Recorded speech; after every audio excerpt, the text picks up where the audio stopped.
안녕하세요. 미래엔 통합사회를 맡은 박보입니다. 통합사회에 봄이 오고 있으니까 4단원제고요. 4단원제가 아니라 4단원을 오늘 마무리 짓는 시간입니다. 4단원의 내용의 그 양을 살펴보자면 1단원 행복과 관련돼서 얘기를 했던 그 1단원에 비하면 진짜 내용 요소가 많았습니다. 하지만 통합사회의 목표는 그러한 개념 하나하나를 진짜 세밀하게 암기하고 이런 데 목표가 있는 것이 아니라 우리 4단원의 제목이 인권보장이잖아요. 그래서 인권보장이라고 하는 것이 얼마나 중요한지, 이 인권보장을 위해서 헌법에서 또는 제도들로서 어떻게 노력하고 있는지, 또 개인은 어떤 자세 또는 태도, 의식 이런 것들이 필요한지 그런 것들을 느끼는 단원이라고 할 수 있습니다. 지난 시간에 바로 1. 인권 확대의 역사, 그리고 인권 보장을 위한 각종 제도들 이런 얘기들까지 했고요. 이제 시민 참여 이 부분 남겨두고 있습니다. 지난 시간에 한 내용, 그동안 쭉 해왔던 내용들 복습해 보도록 하겠습니다. 그래서 보면 인권 확대의 역사가 있었어요. 어떡하죠? 시민혁명 이후에 바로 강조되게 된 것이 자유였습니다. 그래서 자유권. 그랬던 것이 참정권 확대 운동을 통해서 참정권이 강조되게 되고 빈부격차, 자본주의의 모순 이런 것 때문에 나중에 인간다운 생활의 보장을 국가에 요구하는 사회권. 그리고 이제 최근에 와서는 모든 사람들의 인권, 보장에 관심을 갖는 연대권이라고 하는 것까지 확대가 되었습니다. 그리고 새롭게 대두되는 인권에 뭐가 있었죠? 그렇죠. 환경권, 환경, 주거, 안전권 등이 있었습니다. 그래서 이거 했었고요. 그 다음에 헌법의 인권 보장이라고 하는 제목이 있습니다. 인권, 기본권 막 섞여서 쓰고 있는데 헌법에 보장된 인권을 특별히 무엇이라고 부른다? 인권인데 인간이 태어나면서부터 가지는 권리, 인권이라고 하는데 그 인권을 특별히 헌법에 써서 보장하는 것을 기본권이라고 한다고 했습니다. 그래서 우리 헌법에도 기본권 대표적으로 그렇죠. 5가지 기본권이 있습니다. 자유권, 참정권, 사회권, 청구권, 평등권 해서 5가지 기본권 내용들, 의미들, 2학년 가고 3학년 가서 정치와 법 배우게 되면 각각의 기본권의 성격이라든가 이런 것들을 또 내용이라든가 이런 것들을 세밀하게 배우게 되지만 여기서는 기본권의 의미 정도를 이렇게 알아두시면 되겠고요. 이 개별 기본권 보장의 가장 궁극적인 목적은 인간 존엄성과 가치, 행복 추구권이다 라고 했던 내용이었습니다. 그러면서 조금 어려웠던 것이 무엇이냐면 이 기본권 보장을 위한 제도들이었어요. 제도. 그래서 우리 미래행 교과서에 보면 조금 세부적으로 나온 편이에요. 그래서 그 세부적으로 나온 것들을 다 암기하기보다는 이런 기본권을 보장하기 위한 다양한 제도들이 있다라고 해서 큰 그림으로 그래서 권력 분립 제도, 권력 분립, 그리고 민주적인 선거제도 있었죠. 그리고 정당이 한 개만 있으면 안 돼요. 복수정당제도, 정당제도, 그리고 기본권을 구제하기 위한, 기본권이 침해당했을 때 기본권을 구제하기 위한 그런 제도들이 있어야 됩니다. 침해 시 구제제도. 그래서 대표적인 것으로 했던 것이 헌법 소원이었어요. 헌법에 호소하는 거죠. 네, 기본권이 침해됐으니까 다시 보장해달라고. 구제해달라고. 그래서 그러한 기본권 구제 제도가 있었고요. 이제 오늘 이 시간에 시민 참여에 대한 부분 이제 남겨두고 있습니다. 4단원의 02에서 시민 참여에 대한 부분 남겨두고 있는데요. 이 시민 참여에 대한 부분까지 하고 4단원의 02에 해당되는 부분까지 정리를 하도록 하겠습니다. 시민 참여는 별로 어렵지 않아요. 우리 교과서 108쪽부터 되어 있는데요. 준법 의식이라고 되어 있습니다. 보다시피 인권 보장을 위해서는 이와 같은 제도들이 필요해요. 그런데 제도만 갖춘다고 되는 게 아니죠. 필요한 게 뭐냐면 의식도 필요합니다. 그중에서 대표적인 것이 준법 의식이에요. 준법 의식. 법을 지키면 좋은 점이 뭘까요? 다 같이 법을 준수하게 되면 법을 준수함으로써 사회 질서가 유지되잖아요. 우리 사회 보면 차도 엄청 많아요. 사람도 엄청 많아요. 그런데 어떻게 이렇게 평화롭게 질서가 유지될 수 있을까요? 법이 있고 대부분의 평범한 사람들이 그 법을 지키기 때문입니다. 그래서 준법 의식을 통해서 사회 질서가 유지되고 그리고 모든 사람들이 이 보통의 사람들이 법을 준수하고 있기 때문에 내 자유, 내 권리 이런 것도 보장될 수 있는 겁니다. 그래서 이 준법 의식이라고 하는 것이 필요하다라는 내용이 우리 교과서 108페이지에 이렇게 나와 있고요. 그리고 그 다음에 이제 중요한 것이 시민 참여입니다. 그래서 시민 참여에 대한 이야기를 쭉 해보도록 하겠습니다. 시민 참여는 무엇이고 교과서 109페이지에 나와 있습니다. 시민 참여는 무엇이고 왜 필요한가? 왜 오늘날 시민 참여가 굉장히 중요할까요? 대부분의 사회가 영토도 굉장히 넓어요. 그리고 사람도 많아요. 그러니까 모든 사람이 이 아테네 민주주의처럼 광장에 모여서 직접 정책을 결정하고 법을 만들고 할 수가 없습니다. 직접 할 수가 없어요. 그래서 대부분의 나라들이 뭐 하고 있냐면 대의 민주 정치하고 있습니다. 민주주의. 우리나라 이 경우 국회의원 뽑아서 국회의원으로 하여금 그들로 하여금 대신 법률을 만들고 또 대통령을 선출해서 그 대통령 또는 행정부가 정책 결정을 하고 이렇게 대신 의논해서 정책을 결정하도록 하는 그런 방식을 대부분의 민주주의 국가에서 하고 있습니다. 영토도 넓고 인구도 많으니까. 그래서 그들에게 이제 뽑았습니다. 선거를 통해서 뽑았어요. 뽑아놓고 그냥 맡겨두면 어떤 일이 벌어지냐면 시민 전체의 의사나 시민 전체의 공공의 이익이나 이런 것들을 위해서 헌신하기보다는 뭔가 부정부패나 또는 사익을 추구하거나 이럴 여지가 굉장히 많습니다. 그래서 시민이 참여해서 감시하고 견제해줘야 돼요. 즉 다시 말하면 대의 민주주의를 보완해야 됩니다. 그렇게 하기 위해서 시민 참여가 중요하고 이렇게 대의 민주 정치를 보완했을 때 우리의 인권을 더 잘 보장할 수 있게 되는 거죠. 그래서 시민 참여는 무엇이고 시민이 공공 정책 결정이나 이런 데 참여하는 겁니다. 정치 과정에 참여하는 거예요. 이게 시민 참여이고 시민 참여가 필요한 이유는 궁극적으로는 우리의 인권, 우리의 권리 이런 것들을 공공의 이익 이런 것들을 보장하기 위해서입니다. 그래서 시민 참여의 방법들이 교과서 109페이지에 쭉 나와 있어요. 대표적으로 가장 일반적인 기본적인 시민 참여의 방법은 무엇이냐면 이 그림에서 보여지다시피 선거와 투표입니다. 가장 기본적인 정치 참여 방법입니다. 그런데 이것도 이제 지방선거가 곧 있게 되겠지만 지방선거에서 투표율은 한참 낮죠. 예, 이제 대통령 선거의 투표율보다 지방선거의 투표율은 참 낮은 편입니다. 가장 기본적인 정치 참여의 방법인데 이렇게 우리가 선거에 참여해서 투표를 통해서 의사표현을 자꾸 했을 때 이 정치인들이 그리고 우리의 대표들이 우리 눈치를 보고 더 공공의 이익을 위해서 우리의 인권과 자유와 권리를 보장하기 위해서 더 노력하게 돼요. 그렇기 때문에 이렇게 선거에 참여, 투표에 참여하는 것들은 매우 중요합니다. 이 선거나 투표를 통해서 이 대표들을 평가하는 겁니다. 잘했어? 그럼 뽑아주는 거죠. 못했어? 그럼 교체하는 겁니다. 그래서 아주 가장 기본적이고도 핵심적인 시민의 참여 방법 중에 하나가 됩니다. 그 다음에 또 있어요. 뭐냐면 서명운동이에요.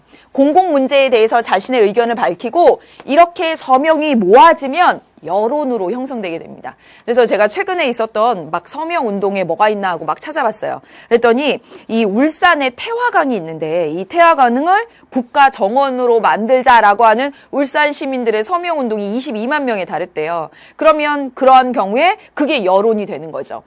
천안에 독립기념관이 있나요? 그래서 이 독립기념관까지 전철, 수도권 전철을 확대하자라는 서명운동을 막 하고 있대요. 그래서 그 서명이 쌓이게 되면 어때요? 여론이 형성되는 거죠. 그래서 시민이 어떤 정책 결정이나 이런데 적극적으로 의사표현을 하게 되는 방식이라고 볼 수가 있습니다. 그리고 이런 것도 있죠. 1인 시위입니다. 때리지 마세요. 안아주세요. 아동폭력에 대해서 반대하는 그런 개인 1인 시위를 하고 있습니다. 자신의 주장을 알리기 위한 아주 적극적인 참여 방법이라고 할 수 있어요. 사실은 굉장히 용기도 필요하고 또 자신의 시간과 비용을 들이는 일이기도 합니다. 매우 적극적인 시민 참여, 정치 참여의 방법일 수 있겠다라는 겁니다. 그리고 뒤로 넘겨볼게요. 110페이지, 교과서 110페이지를 보면 그래서 제일 윗줄에 이렇게 써 있죠. 이러한 시민 참여는 현대사회의 대의 민주주의를 보완하는 것이다. 대표가 열심히 정책 결정을 하고 공익에 헌신할 수 있도록 이렇게 감시하는 겁니다. 그래서 여기 표시 하나 해주시고요. 중간에 보니까 중간에 두 번째 단락에 뭐가 나오냐면 시민 불복종이라고 하는 말이 나옵니다. 시민이 복종하지 않겠다. 뭔가 저항한다라고 하는 의미가 담겨 있는데 정의롭지 못한 법이나 정책을 변형시켜서 공공의 이익을 지키려는 목적에서 양심적으로 행해지는 비폭력적인 그런데 뭐라고 되어 있냐면 위법행위라고 이렇게 되어 있습니다. 사실은 국가가 정한 정책이나 법 이걸 지키지 않는 것은 위법이잖아요. 그런데 그 법이나 정책 자체가 정의롭지 못한 거예요. 그러니까 그 법을 적극적으로 지키지 않고 이 법에 대해서 시정하도록 요구하는 거죠. 그래서 대표적으로 나와 있어요. 110페이지 아래 보면 간디의 소금투쟁이라고 나와 있습니다. 여러분도 잘 알다시피 인도가 영국의 오랜 식민지 생활을 했잖아요. 그러니까 영국에서 인도에 많은 소금을 아주 비싸게 팔기 위해서 어떤 정책을 내놨냐면 인도 사람들은 인도 내부에서 소금 생산을 못하도록 금지하는 그런 정책을 내놨습니다. 원래 기본적으로 말하자면 국가가 또는 식민 지배 당시였지만 어떤 정책을 내놓으면 그 정책을 이 시민들이 준수해야 하는 거죠. 그런데 그 정책 자체가 어때요? 정의롭지 못한 거죠. 인도 사람들은 소금을 생산하지 못하고 영국에 있는 소금만 수입해서 먹어야 된다. 이렇게 한 겁니다. 그러면 이 소금이라고 하는 건 엄청나게 필수적인 우리의 그 식생활에서 매우 필수적인 것인데 그걸 매우 값비싸게 사서 먹어야 되는 거잖아요. 그래서 간디가 어떻게 했냐면 거기 여러분 내용 보세요. 이 폐지를 요구했는데 이 폐지가 받아들여지지 않으니까 이 제자들과 사람들과 함께 1개월 동안 동쪽 끝에 해안가까지 이제 이렇게 걸어가는 행진을 한 겁니다. 이 정책에 저항하는 표시를 한 거죠. 그래서 소금 생산을 금지한다라고 했는데 동쪽 해안가까지 가서 그 해안가 바닷물을 이용해서 소금을 직접 생산해낸 거예요. 이런 것들이 불복종 운동이라고 할 수가 있겠습니다. 그래서 이에 대해서 바닷물로 소금을 만드니까 경찰이 폭력적으로 진압해서 막 투옥되고 막 이렇게 했지만 결국에 가서는 어떻게 했냐면 영국 정부는 인도의 소금 생산을 받아들이게 될 수밖에 없었던 거죠. 이 사람의 여론, 사람의 힘, 시민의 참여 이런 것들이 모이면 이러한 목소리에 굴복할 수밖에 없습니다. 대다수가 정의를 위해서 투쟁하는 것이기 때문에. 그렇다면 시민 불복종 운동이라고 이 정의할 수 있는 요건들이 있어요. 첫 번째 그 요건이 무엇이냐면 목적이 정당해야 됩니다.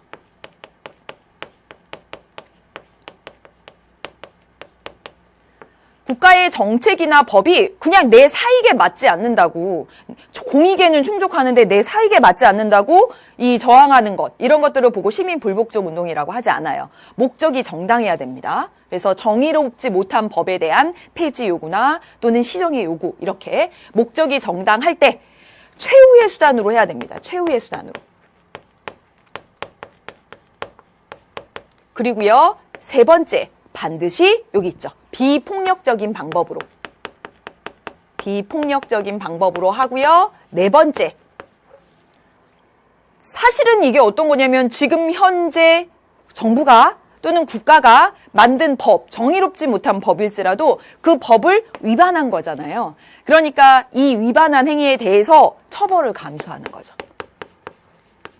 처벌을 감수했을 때, 그랬을 때 이 요건이 성립했을 때 시민 불복종이다라고 얘기합니다. 목적이 정당하고요. 그리고 최후의 수단으로 비폭력적인 방법으로, 그리고 그 위법 행위에 대해서는 처벌을 감수했을 때 시민 불복종이라고 한다. 여기까지 했습니다. 그래서 여기까지 해서 4단원에 여러분 여기 한참 넘어가네요. 여기 넘어가죠 뭐. 네. 4단원에 이 헌법의 인권보장과 시민 참여, 여기까지를 마치게 됩니다. 네, 지난 시간에 이어서 왔어요. 여기 제도들이 너무 내용이 많은 편이라서 이렇게 넘겨서 왔습니다. 그래서 관련된 문제 4문제 한번 풀어보도록 하겠습니다. 문제풀이는 평가 문제집 통해서 하고 있어요. 그래서 여러분 평가 문제집 79페이지부터 문제풀이 하시면 되는데 그 가운데서 중요한 문제들 몇 가지 풀어보도록 하겠습니다. 그래서 여기 있습니다. 여기 3번 문제 보도록 하겠습니다. 다음 헌법 조항을 잘못 이해하고 있는 학생 을 골라보자라고 했습니다. 우리나라 헌법 제10조는요. 기본권 중에서도 대장기본권 조항입니다. 뭐냐면 인간의 존엄과 가치 및 행복을 추구할 권리, 대장기본권이에요. 그래서 이러한 이 기본권은 국가가 절대로 침해할 수 없고 불가침이라고 되어 있습니다. 국가가 불가침으로 절대로 침해할 수 없고 보장해야 될 의무가 있다. 이렇게 써 있습니다. 그러면 1번부터 보도록 할게요. 국가는 국민의 기본권을 침해해서는 안 돼. 이 헌법 조항에 따라서요. 두 번째, 우리 헌법이 추구하는 최고의 가치를 밝히고 있는 거예요. 인간 존엄과 가치 및 행복 추구권. 그렇죠. 그 다음에 국가는 국민의 기본권 보장을 위해서 그렇죠. 적극적으로 노력해야 됩니다. 보장할 의무를 진다. 이렇게 되어 있으니까요. 그 다음에 모든 인간을 수단이 아닌 그렇죠. 목적으로 대해야 됩니다. 이게 인간 존엄의 의미라고 했었죠. 인간은 존중받아야 돼요. 그 자체로서 목적적인 존재고 절대적인 존재니까 수단으로 이용해서는 안 돼요. 그 말이 담겨져 있습니다. 국가 권력에 의한 기본권 제한을 정당화할 수 있는 조항이야. 그렇지 않죠. 불가침해, 절대적으로 침해할 수 없는 이라고 밝혀두고 있습니다. 따라서 잘못 이해한 학생은 5번이 되고요. 물론 37조에 가게 되면 거기 가서는요. 국가는 국가안전보장, 질서유지, 공공복리를 위해서는 제한할 수 있다라고 하는 조항이 있습니다. 그 조항을 읽을 때는 또 다르게 해석해야 되죠. 이 조항만 놓고 해석했을 때 5번 잘못 해석한 겁니다. 그래서 틀렸고요. 그 다음에 2번 문제로 보겠습니다. 대장 조항부터 먼저 본 거고요. 그리고 이제 세부적인 조항들 보겠습니다. 그래서 2번 문제, 가나 법률 조항에 나타난 기본권에 대한 설명 이랬습니다. 기본권이라고 나왔으니까 여러분 머릿속에 5가지 생각해야 되겠죠? 자유, 평등, 참정, 청구, 사회권 이렇게 생각해 주시고요. 여기 가겠습니다. 가에 보니까 뭐라고 나왔냐면 모든 국민은 법률이 정하는 바에 의해서 공적인 업무를 담당할 수 있는 권한, 공적인 업무를 담당할 수 있는 권한? 국가의 일에 적극적으로 참여할 거야 라고 하는 겁니다. 따라서 25조는요. 참정권의 종류, 내용에 속하는 공무단인권 나와 있습니다. 그 다음에 나를 보면 뭐라고 나와 있냐면 모든 국민은 건강하고 쾌적한 환경에서 살 권리, 그 다음에 국가와 국민은 환경 보존을 위해서 노력해야 된다라고 했습니다. 여러분 이거 기억해야 되죠? 교육, 근로, 환경은 그렇죠. 사회권의 내용입니다. 사회권의 내용. 그러면 기억부터 보겠습니다. 기억부터. 가는 국민이 정치 과정에 참여할 수 있는 권리, 를 보장하고 있다. 그렇죠. 참정권입니다. 그래서 참정권에 속하는 것이 공무, 공적인 업무를 담당할 수 있는 권리가 있고요. 그리고 선거권이 있었죠. 그래서 이거 맞고요. 두 번째, 이 사회권이라고 하는 건 복지사회 실현을 위해서 굉장히 강조되는 거죠. 이 복지사회는 인간다운 생활을 보장해주는 것을 목표로 하는. 그래서 인간다운 생활을 보장을 적극적으로 요구할 수 있는 권리가 사회권. 그러니까 맞죠. 그렇죠? 그래서 맞습니다. 그 다음에 디귿. 나는 어떤 기본권이 침해되었을 때 그 기본권 보장을 위한 수단이 되는 기본권. 이건 뭐였습니까? 청구권이었죠. 청구권. 어떤 기본권이 침해되었을 때 누가 와서 저 뻑 쳤어요? 저의 신체의 자유가 침해된 겁니다. 그랬을 때 재판을 청구해서 그 사람에게, 저희한테 가해자에게 합당한 벌을 받도록 하는 재판을 청구하는 거죠. 내 신체의 자유가 침해되었을 때, 다른 기본권이 침해되었을 때 그 기본권을 보장하기 위한 수단이 되는 권리, 청구권이에요. 청구권. 그러니까 여기 나와 있지 않죠? 그 다음에 국가로부터 부당한 간섭을 받지 않은 권리, 국가 제발 나 좀 간섭하지 마, 나 좀 내버려 둬 라고 하는 건 자유권이죠. 그렇죠? 그래서 여기 자유권이라고 해야 됩니다. 사실은 기본권의 내용들, 의미 이 정도만 알아두면 될 것 같은데 문제는 조금 깊이 있는 편이긴 합니다. 문제가 이렇게 나왔으니까 또 설명을 그만큼 해야 될 것 같고요. 예, 이제 또 넘겨보겠습니다. 80 몇 쪽이죠? 81쪽입니다. 81쪽에 나와 있는 내용인데요. 한번 보도록 하겠습니다. 다음 헌법 조항을 읽고 물음에 답하시오. 국회는 국정을 감사하거나 특정한 국정 사안에 대해서 조사할 수 있으며 이에 필요한 서류의 제출, 증인의 출석과 증언이나 의견의 진술을 요구할 수 있다라고 되어 있습니다. 뭐냐면 국회가 나라 정치를 감시해야 한대요. 나라 정치를. 즉 행정부를 감시하고 있는 겁니다. 그 다음에 이 아래 대법원장은 국회의 동의를 얻어서 대통령이 임명해요. 동의 안 해주면 임명이 안 됩니다. 그 다음에 명령규칙 처분이 헌법이나 법률에 위반되는지 여부가 재판의 전제가 될 경우에는 굉장히 말이 어렵습니다만 명령규칙 처분은 어디서 하냐면 행정부에서 하는 거예요. 행정부에서 하는 건데 얘가 헌법에 어긋나? 그러면 대법원이 사법부가 이를 심사한대요. 그러면 이 내용들이 다 어떤 내용들이 되는 거냐면 입법부와 사법부와 행정부가 서로 감시하고 견제하는 걸 말해주고 있습니다. 그러니까 위에 헌법 조항들이 규정하고 있는 제도가 뭐냐면 권력 분립이에요. 네. 상당히 어려운 거라고 볼 수가 있어요. 권력 분립입니다. 예. 그리고 이 1의 제도가 추구하는 목적은 이 권력 분립을 만들어 둔 목적은 무엇이냐면 왜 권력을 분립하도록 할까요? 한 사람의 독재자가 모든 권력을 행사하도록 하면 우리의 개인의 자유, 개인의 권리 이런 것들이 침해받을 여지가 굉장히 많습니다. 그래서 이 권력 분립이라고 하는 이 권력 분립에 해당되는 이런 다양한 제도들이 존재하는 이유는 뭐냐면 개인의 기본권 보장, 국민의 기본권 보장, 자유와 권리 보장을 위해서다라는 내용으로 이렇게 쭉 서술하시면 되겠습니다. 네, 다음 보겠습니다. 9번 문제예요. 9번 문제. 9번 문제 볼게요. 가나 이제 정치 참여 방법으로 왔습니다. 오늘 본 거예요. 가나 정치 참여 방법에 대한 설명으로 옳은 것은 했습니다. 국회의원 선거에서 자신이 지지하는 후보자에게 한 표를 행사해요. 뭐죠? 선거에 참여하는 겁니다. 선거. 선거에 참여해서 투표권을 행사하게 되는 거죠. 그렇죠? 선거하고 투표를 굉장히 많이 헷갈려해요. 선거는 뭐냐면 여러분 반장 선거. 대표를 뽑는 걸 선거라고 합니다. 그래서 반장 선거할 때 여러분 손들어서 해본 적 있어요? 예, 손들어서 하면 거수라는 방법을 통해서 반장 선거를 한 거고요. 이 우리나라 국회의원 선거, 대통령 선거, 대표를 선출할 때 투표라는 방법을 써서 하고 있는 겁니다. 투표, 던질 투자, 표 던져서. 표를 던져서 반장 선거, 아니 국회의원 선거하는 거죠. 그래서 얘를 같이 쓰는 거예요. 대표를 선출하는데 투표라는 방법을 써서 한다는 거죠.